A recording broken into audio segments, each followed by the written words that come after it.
Do you feel like you're overgiving and you feel drained all the time because of that? You feel exhausted because you feel like you're giving too much and you're so open and empathetic that you feel drained? Watch this video to find out strategies on how to deal with that. Yeah. I'm inspired. I'm inspired. Hey there guys, how's it going? My name is Sumedh Chatterjee from the Flow Zone Academy, and I'm a flow state consultant on positive psychologist, and I help you feel better and perform better. Today I'm talking about this phenomenon of overgiving. Now the first thing that I tell people is that, does a tree worry about overgiving? Does a river worry about that it's giving to all the nature around it, that all the animals are drinking from it all the time? No, its cup is full.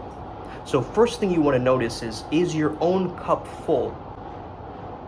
And when you are giving, what is the intention or the paradigm or the conditioned beliefs that you are giving from?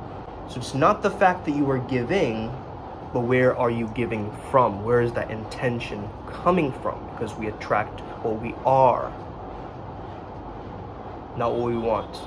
That's the first question I would ask myself is, how do I know that it's absolutely true that I'm overgiving?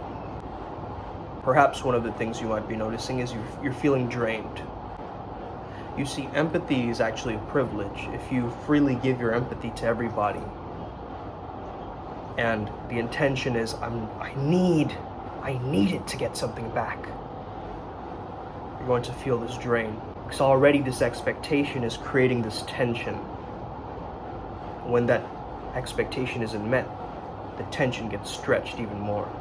It's like the loop never closes, in a sense.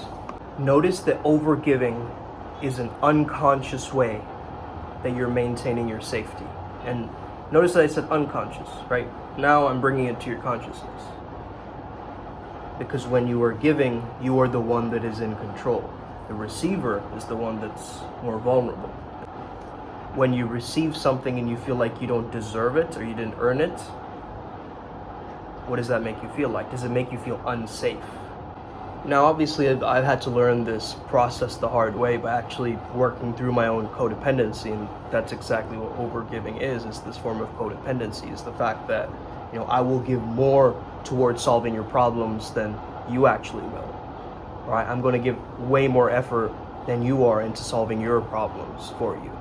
Just notice the sign of overgiving, because when you are overgiving, you are often trying to solve someone's pain or discomfort because it's triggering your own pain or discomfort. And when you start noticing this controlling nature take over, you're like overgiving, and not respecting your own boundaries, you start to notice this subtle manipulation going, because intimacy requires care, right? When you're giving from a sense of care, from a sense of love, it's productive. When you are giving from a sense of fear, from a sense of I feel unsafe, from a sense of not caring, it's destructive and it's draining. So if you struggle with overgiving, you're going to have to learn how to ask for help without feeling guilty. So when does it start becoming overgiving? Because being a generous person is great, right? Like, hey, someone feels bad, you notice they're upset, you take them out for a coffee, you talk to them, and you handle that situation. You're a nice person, you're a good man or woman. When you're overgiving, you see someone being moody, you think, hey, is it my fault that they're being moody? You make it about you, right? Then you're like, oh man, I need to do something to solve this problem indefinitely. You take them out for a coffee, you talk to them, you start taking things personally, right? You start making the storyline about you rather than them. And that's why you feel like you're overgiving, because what you're actually doing is you are focusing so much on that other person that you start to shed away from your own identity, your own self. Imagine if we had an eraser and we just had an outline, right? And we just edited out your outline, and you merged so much with that other person that you became completely like selfless to the point where you didn't know who you were anymore. Okay, this is where an identity crisis can kick in. or this happens over time for a really long time, you're like, who am I? Who am I being? Am I me or am I them? Your lines become blurred between other and self. And actually, this is what we want when you're in a flow state, right? When you're creating art, when you have action and awareness merge, right? Object and subject merges together, and subject and subject merge together. It's like the self and other, they start to blend. And that's a very, very healthy thing. But when you notice it taking control of your sanity, where you're like, man, I don't know who I am anymore, right? I feel this codependency, I feel this neediness of always trying to please others, or like wanting to get the attention all on me, or, you know, why? It's like this victim mentality. It's coming from the space of lack, right? Like, my cup isn't fully filled. I'm not taking care of my needs, and so I need to take care of others' needs to make up for the fact that I can just brush off my own needs. And this self-sacrificing mindset like creates this kind of overgiving mentality, you could say. And I've experienced this many times in my life, in the lives of my clients. And, you know, what I have to say here is, come back to that real, genuine generosity. Because what tends to happen is we don't get the energy that we give back. That's why I said empathy is privilege. Okay? When you're giving to somebody, you're not expecting them to text you back in return, or to buy you a gift back, or, you know, you're doing it from a space of admiration, love, compassion, whatever it is, right? And slowly we can start to numb ourselves towards those things over time. It can be a form of a defense mechanism, right? We just show the world that we're numb, but really inside we're feeling all these different emotions, and we haven't processed all these waves of emotional blueprints that are inside of us. Think about the art of giving a gift. It's not the fact of the physical gift or the object that matters. For some people it might. I mean, they might be superficial, but I'm just saying it's not the object that matters. It's the intention and the thought behind the gift that leaves a lasting resonance. Gifting them all these things. It's like, what is your why? What is your why for doing that? Are you doing that so that you can be liked more by them? Are you doing that because, you know, you need to seek some approval from them? Are you doing that for a sense of like, man, my cup isn't fully filled. I think I have to give to them to prove my value, to prove my worth to them.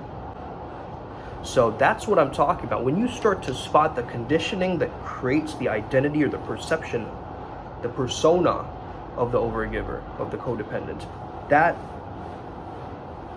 starts to morph around your identity, and that starts to replace your old identity of whoever you are. You have all these interests, all these, you know, cool things that you're doing, but then you start overgiving, you start erasing the lines of your boundaries, and then you start to just do whatever, right? People can take advantage of you, people can manipulate you, they use your kindness for weakness, they move you this way, they move you like a puppet that way, and you don't have any solid ground to stand on. So I always recommend that you come back to your values, what is valuable to you, and understand the red flags are not like, oh yeah, I love them and then maybe they'll change, or, you know, red flags are just no, that's it. You're out of there, right? So have very, very firm boundaries, but then also have some lenient boundaries, which can be assessed according to your philosophies, according to your belief systems, the way that you create this identity package system almost, right? You want to create your life by design, not by default, man. You know what I mean? You don't want to just wake up and just kind of go throughout your life kind of like having it move you from this way and sway you in that random direction and all this kind of stuff. You want to be the one who sets the rules to this game of life, because it's your life, it's not anybody else's life. At the end of the day, it comes down to who is the person that is giving, what is the context in which the gift is being delivered, or the giving is done. Because if you're like, oh man, I'll take you to this movie, and I'll take you to this place, and oh, I'll buy you this fancy dinner, and yeah, I'll take you to this glorious, fantastic restaurant that I found, and oh, and have you tried this? And oh, hey, I got a little something for you. And now, you're just throwing toys at this person, right? It's like you're overfeeding your dog with treats, and they haven't done anything to deserve it. That's overgiving in my eyes, right? It's like a dog is just like, oh, You listened to me, right? You respected me, right? And the dog is like, okay, you listened to me, you respected me, you did a couple of tricks, you've been good, you haven't chewed up my couch, right? I'll give you a little treat here and there. I mean, that's reinforcement, right? But someone who wants it to work only around their schedule and only around their rules and like this kind of stuff, like, just be aware of that. That was one of my red flags that I had to see out for. It's like, oh no, I can only do this because my work is from this time, and it's like, oh, I can't make time for you. It's like, hey, if somebody really likes you, they're gonna make time for you no matter what. You know what I mean? They're gonna find time. Girls are on their phone all the time, man. You know what I mean? Don't worry so much about that. I would focus more on building the character. Build yourself to the type of person that you truly prefer to be. And if you were like, hey, I saw you in a movie, that's the dude that I would prefer to be. That's the chica that I would prefer to be. All right? And once you focus on that, you'll understand that you don't really want to be the overgiver archetype. It's not serving you in any way. Right? You think it will serve you, that's why you're doing it, but it's not serving you. So clearly there's something off about it.